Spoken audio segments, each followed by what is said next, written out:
Good day everyone. My name is BRAGANZA from MM2 and I will going to discuss chapter 13 titled The Product Manager as Marketing Manager. So, Marketing Communication Planning. The marketing communication portion of the product plan addresses the setting of advertising objectives, media planning, and creative strategy. In some cases, publicity, telesales, or sales support will be part of the plan. This is direction of integrated marketing, tapping into the potential synergy of all communication vehicles. Product managers are usually more interested in direct response activities than in purely image or corporate advertising. Even consumer marketers are becoming increasingly involved in database marketing with the aim of targeting message more effectively and measuring the response to the investment in advertising. So, marketing communication planning, it is also called Marcom plan. A marketing communication plan, this is a strategy for informing your target customer audience about your product or services. It's one component of the overall marketing plan.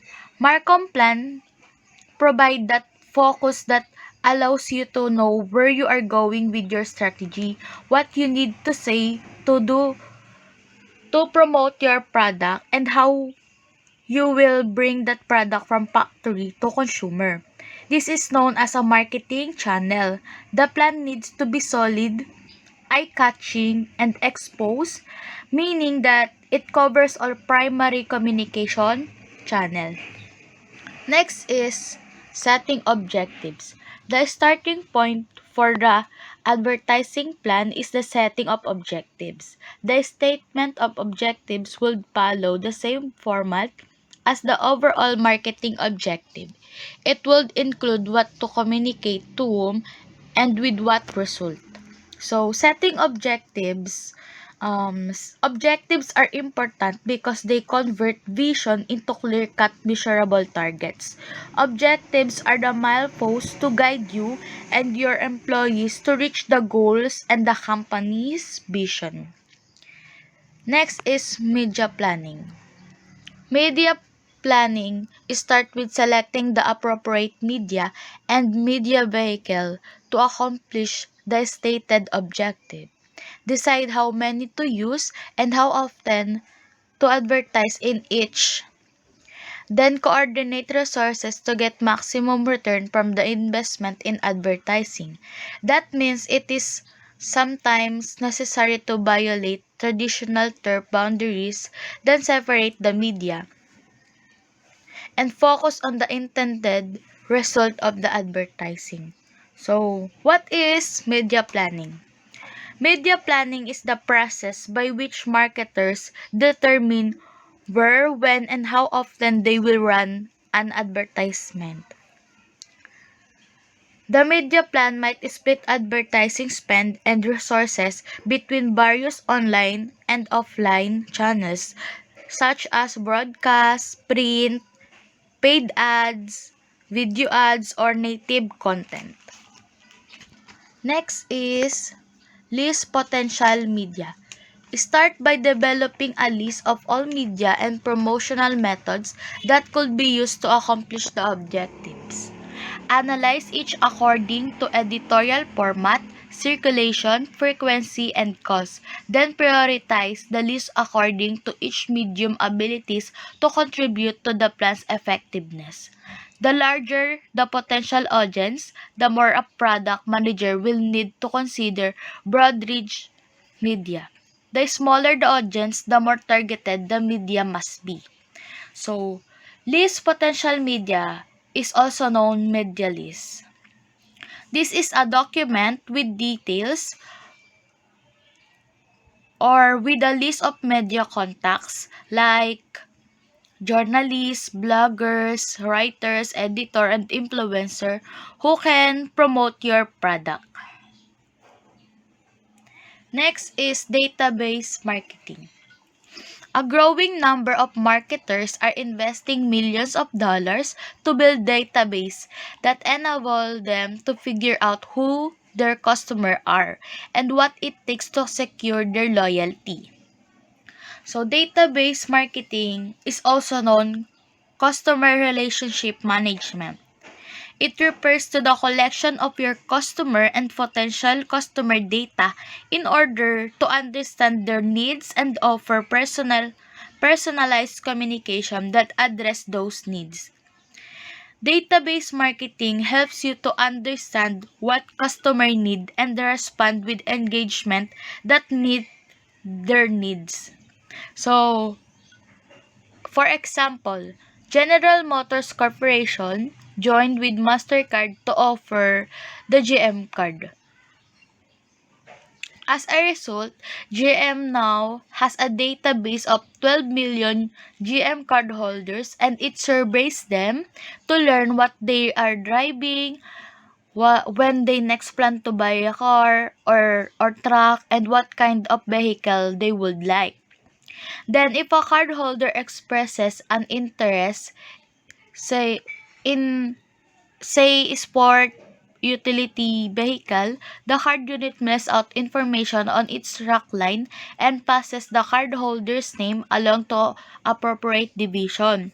Blockbuster Entertainment Corporation is using also database and 36 million daily transactions to help its video rental customer to select movies and steer them to other blockbuster subsidiaries. In Richmond, Virginia, the company is testing a computerized system that recommends 10 movie titles based on customer prior rentals. The suggestions are printed on a card that also offers target promotion. Customers who have rented children films or example might get a discount at Discovery Zone, Blockbuster Play Center subsidiary. So, yun, yung database marketing is help you to understand what customers need. And you need to respond to meet their satisfaction. That's all. Thank you. I'm ARVIN Castillo and this is my presentation. So, as the previous reporter discussed, the first step is we should start list potential media. We should start by developing a list of all media and promotional methods that could be used to accomplish the objectives. And first is consumer media considerations. When we are talking about consumer media considerations, we are targeting directly the consumers. So here's the list of consumer media considerations. So the first is newspaper. Newspaper advertising has been around any longer than any other form of advertising we see today, and is still the first kind of advertising that businesses think about doing. These ads can do a lot more than just advertise one item or one sale. Each one can really work hard to bring in customers and then bring them back again and again. There's a good way to reach a large number of people, especially those age 45 plus who tend to read the paper more frequently than younger demographic groups who tend to get their news from television, radio, or the internet. So here are some of the best uses of the newspaper.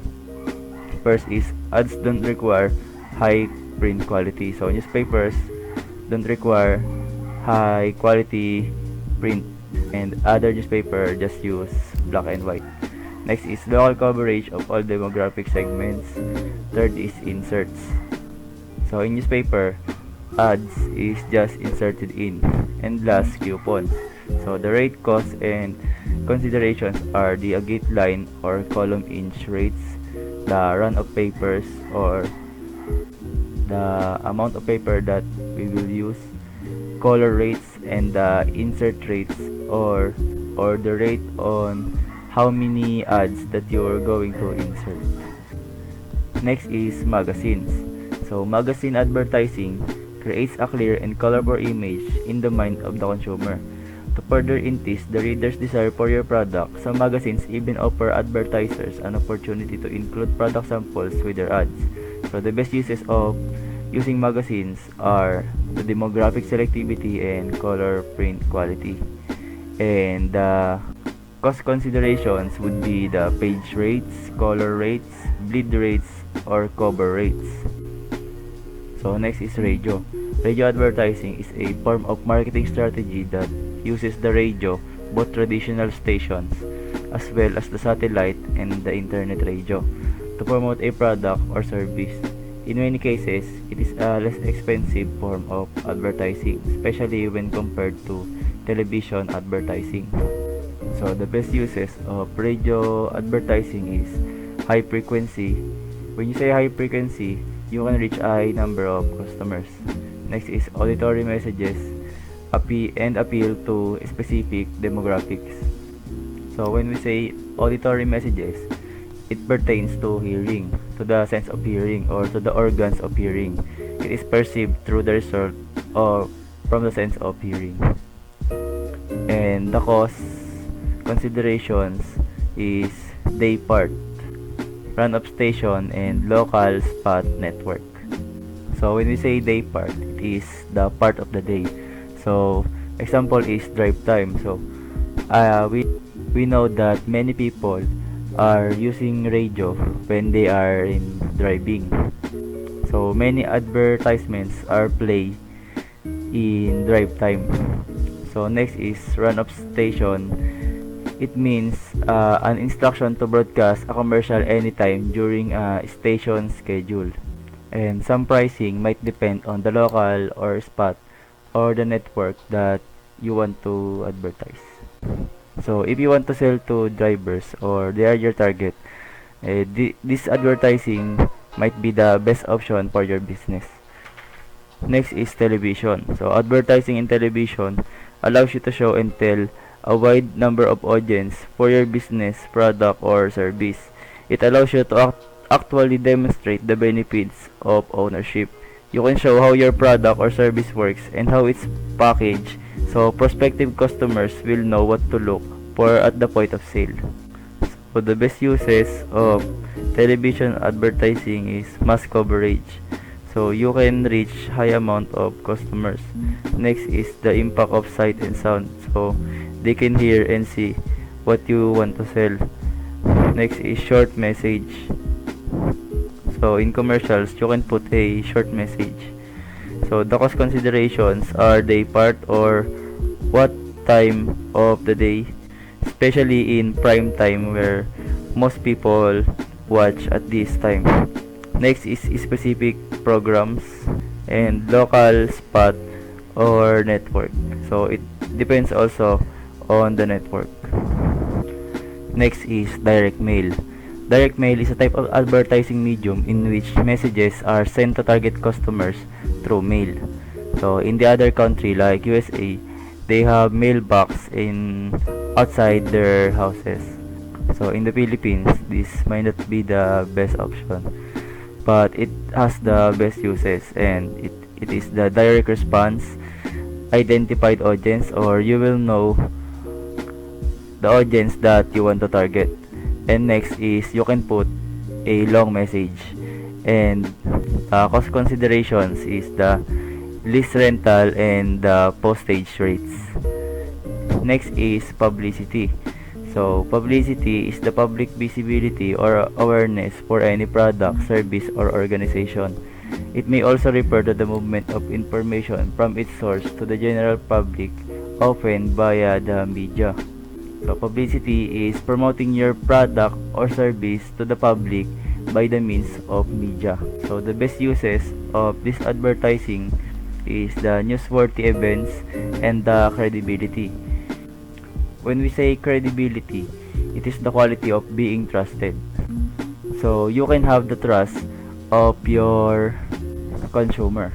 And the cost considerations might be personnel or time cost. Next is outdoor. So outdoor advertising is any advertising done outdoor that publicize your business products or services.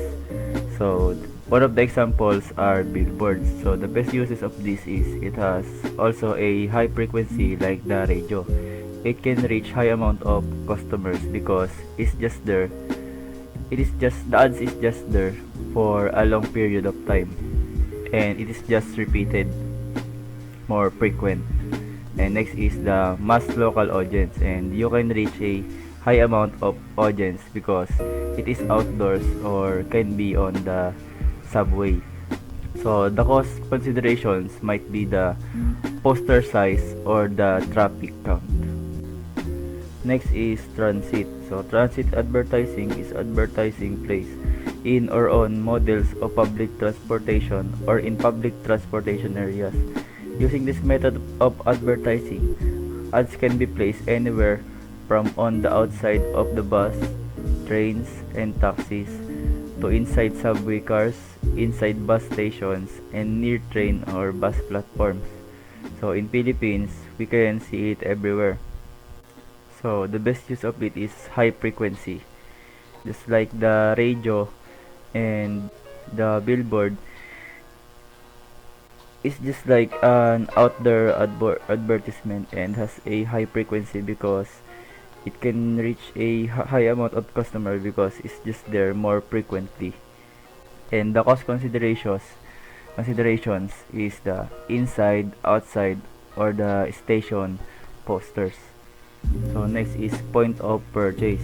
Point of purchase advertising or POP is a marketing material that retailers use in their stores to promote products, catch consumers' attention, and incite them to buy. It is also a term referring to the strategic placement of product in the store. So we can often see this in grocery store or in the mall where they put the products beside other products too. So the best uses of this is it stimulate impulse buying. So impulse buying is a unplanned decision to buy a product or service just before the made of a purchase. This often happens in the grocery stores where you don't want to intend to buy the product but it's there and you will want to purchase it.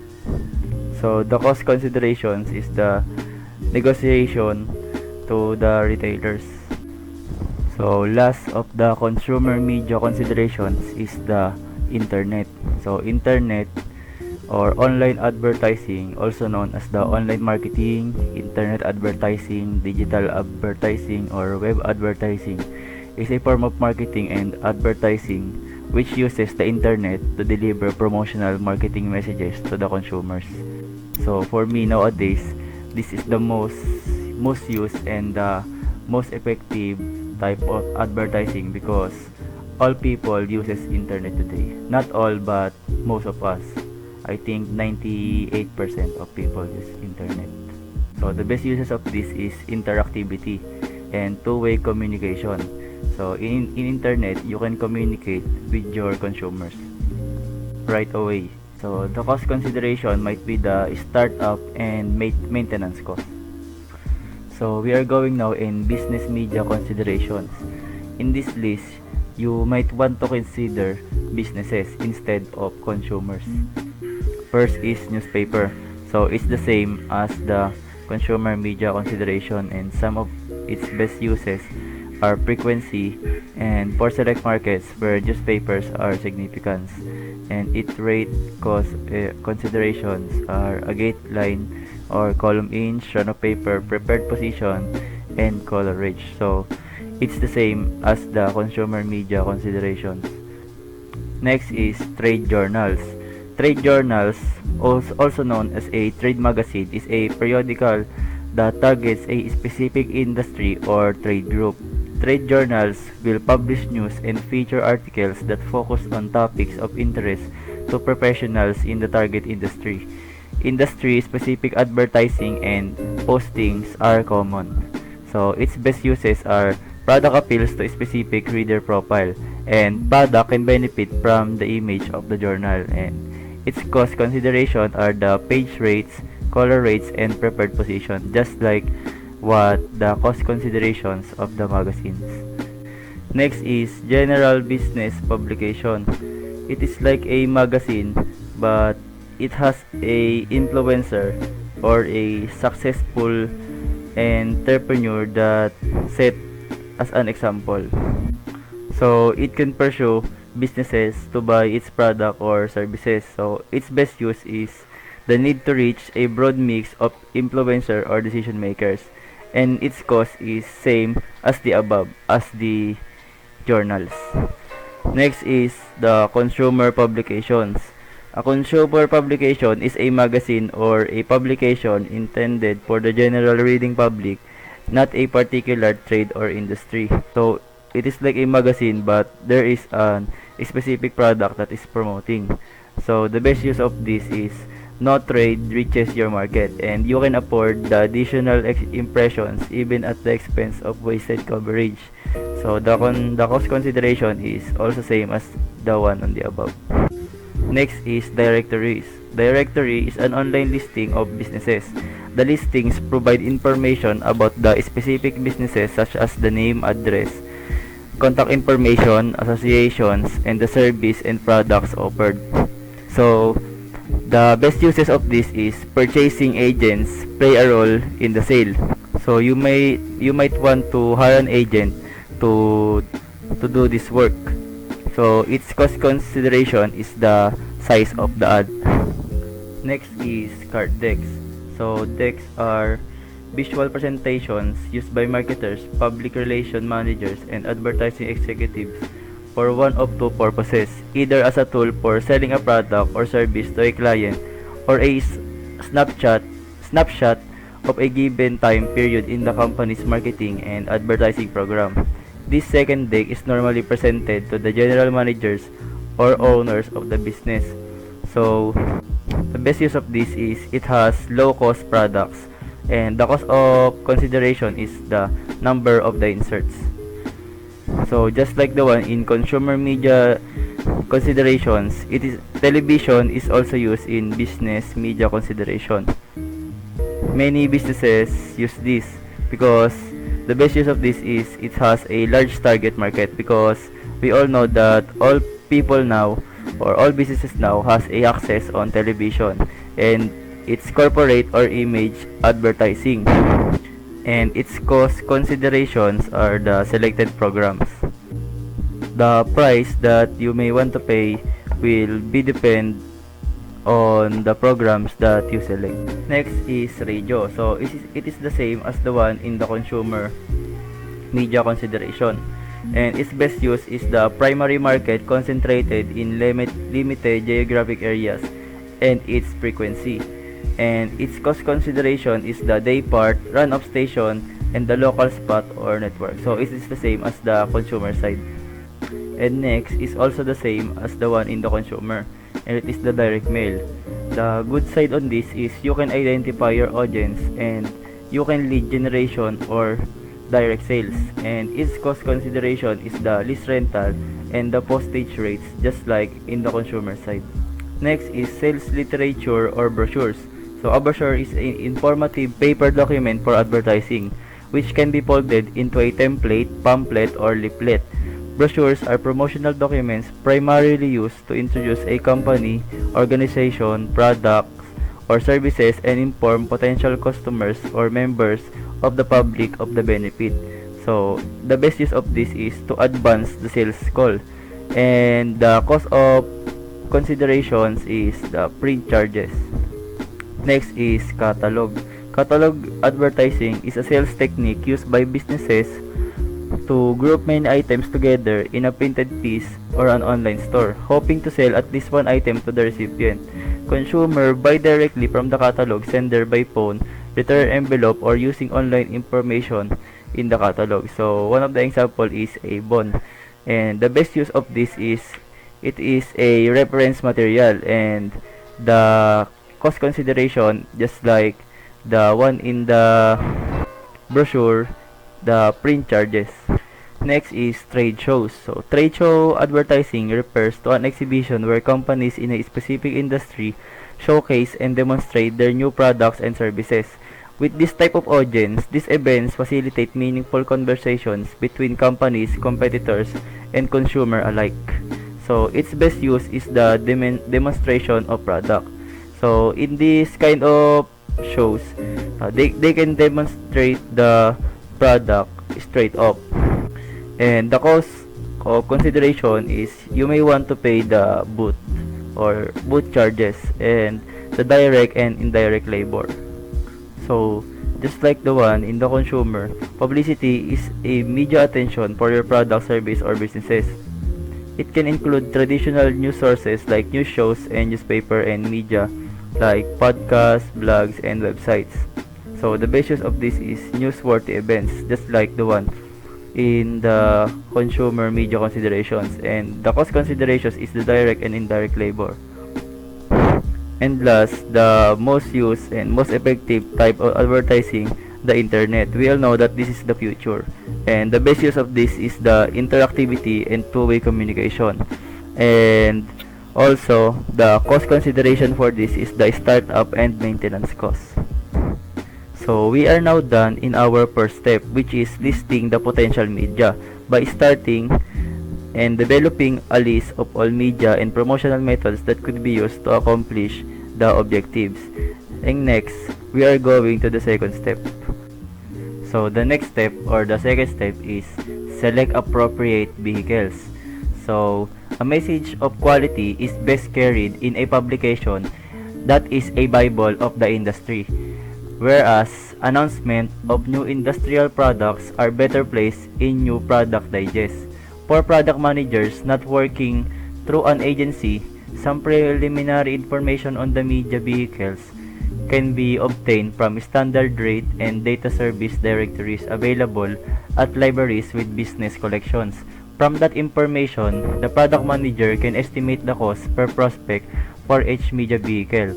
After narrowing the list, request media kits from the rest to obtain more specific information on reader profiles, frequency discounts, ability to obtain reduced list rental with a paid ad, and information about the effectiveness of advertising in the specific publication of broadcast medium. Third is assess trade-offs. Assess the trade-off between the size or cost of the ad, the impact on prospects, and the number of times it can be placed.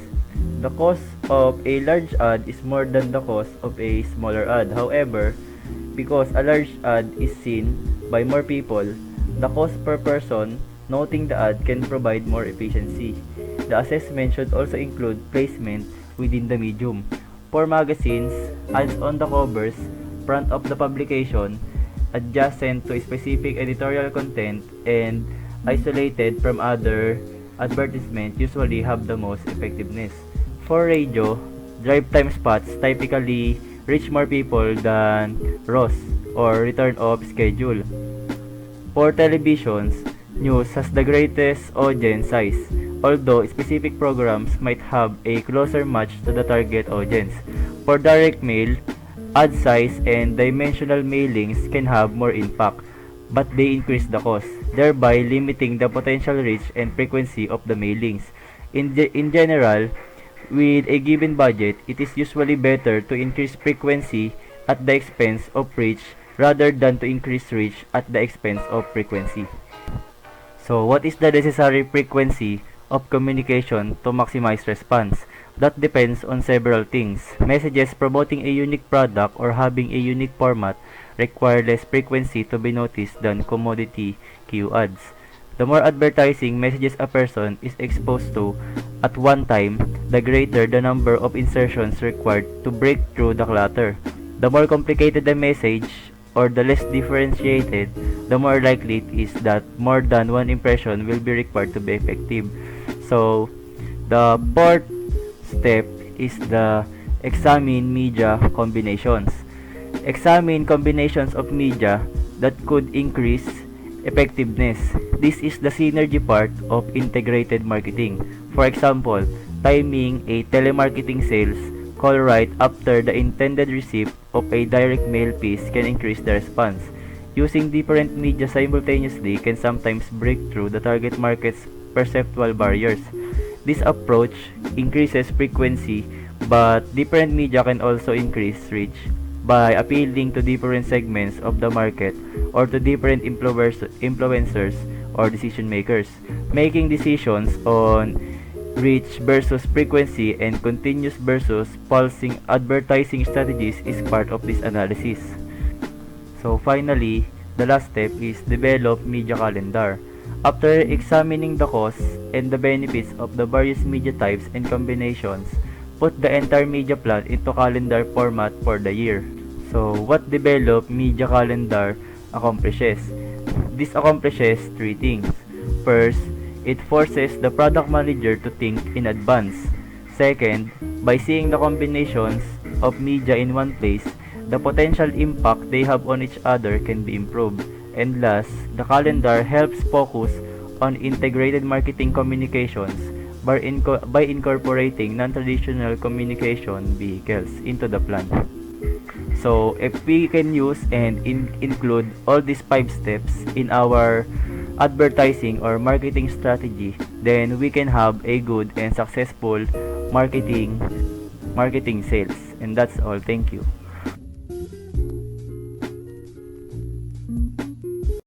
Hi, I'm Angelo Abad, one of the reporter of Chapter 13. And my topic is all about creative strategy. The creative strategy should include the basic message and positioning that should be communicated to the target market. Although an advertising agency might be responsible for the creative design of advertising, the product manager should at least be able to critique it. As mentioned earlier, the advertising message depends on the positioning statement developed at the start of the planning process. The message should always be consistent with the positioning or unique selling proposition and include customer benefits that differentiate the product from the competition. Sometimes a company is interested in being positioned as innovative and uses patents to prove that position. The table shows us an example of critique wherein there are 4 objectives, which is reach, frequency, continuity, and pulsing. There are different aspects like message needs, customer purchase patterns, budget levels, competitive activity, and marketing objectives. The dot in each column represents where different aspects of strategy should focus. Red Star adopts integrated marketing communications program. In the early 1990s, Red Star Specialty Products discovered that the messages reaching its trade customers were inconsistent. Their market of food technologies didn't know how Red Star products were different from competitors' products. Worse yet, only 10% of those responding to the ads were A leads and 70% were C leads. Since Red Star $300,000 marketing budget could not be increased, it had to re-evaluate where and know how it spent its proportional dollars. First, it scaled back and its trade ads and used some of the money for educational materials such as brochures, newsletters, and seminars. Another educational tool Red Star developed was an interactive software program with a tutorial on flavor enhancers and a guide to use specific products. This helped position Red Star as an advisor to food companies that had slashed their own R&D staff. The company also developed an improved database to more effectively reach customers and prospects.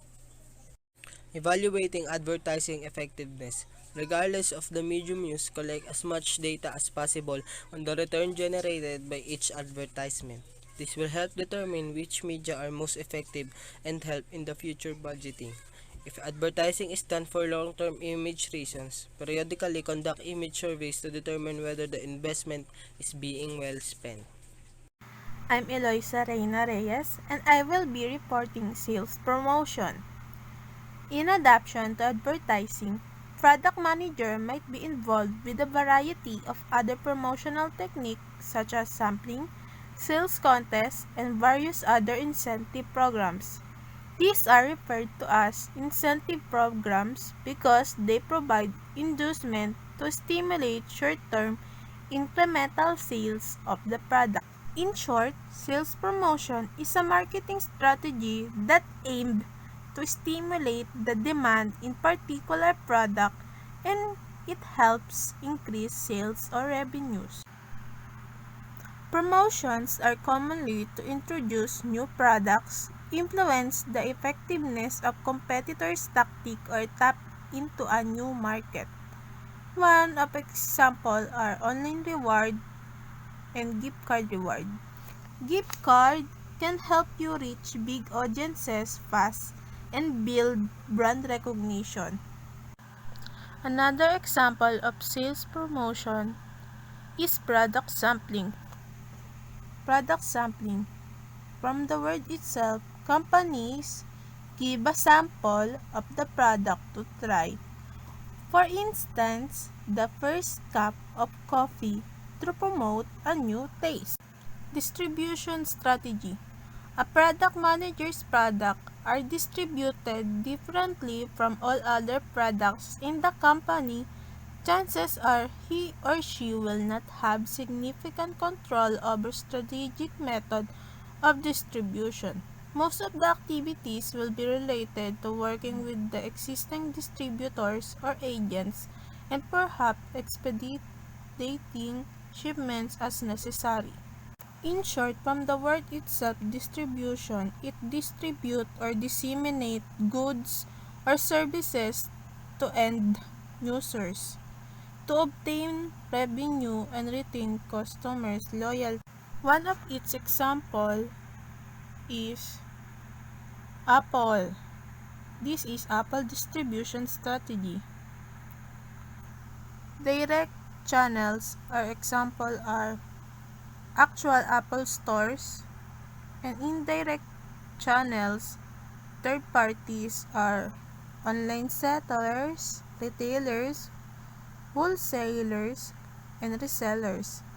That helps Apple massive branding and large-scale customers and helps to gain large amount of sales or revenue. Next is product support. Product support can encompass several things: installation, warranty, follow-through, product upgrades, repairs, customer training, and so on. The product manager might not be directly involved with these activities, but he or she should be concerned about whether the policies and procedures are in place for them to happen. Customer satisfaction frequently depends as much on this factor as it does on the product itself. In short, product support focuses on dealing with customers who are experiencing some form of difficulty or inconvenience associated with your overall business or product. In addition, the product manager might be involved in developing services that optimize profit potential from various segments. We will examine some of the product support issues that a product manager might want to handle operationally or include in the marketing plan.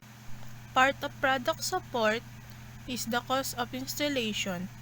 The cost of installation can be included in the price of the product or be an optional or unbundled component.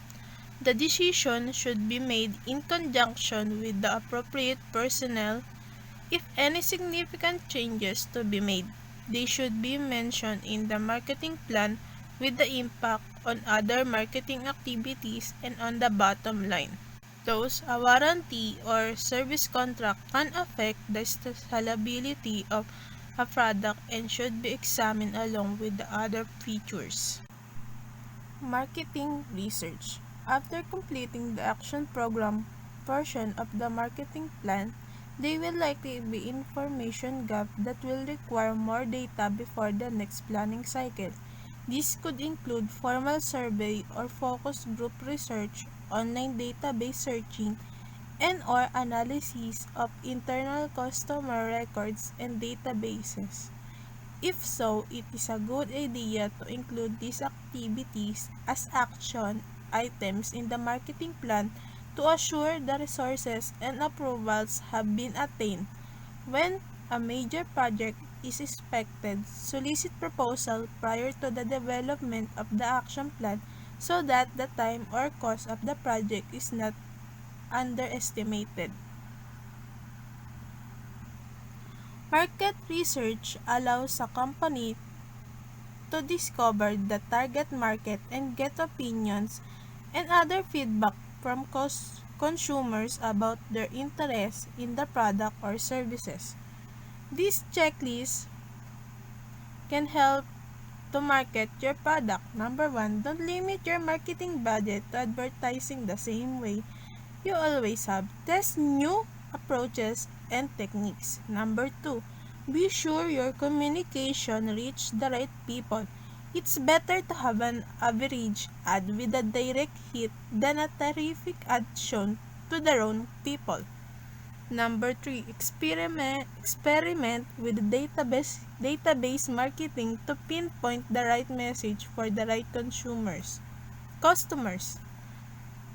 Number 4, when creating print ads, strive to have a benefit or a record in the headline. Number 5, integrate your marketing communication techniques to increase their effectiveness. Next, consider sales promotion as part of the marketing communications toolbox. Don't automatically assume that your current method of distribution is best for your product or that it won't require a change in the near future. Match the capabilities of your distributors or retailers with the selling requirements of your product. Monitor and control product support as a potential value-added component of your product. And that's all. Thank you for listening.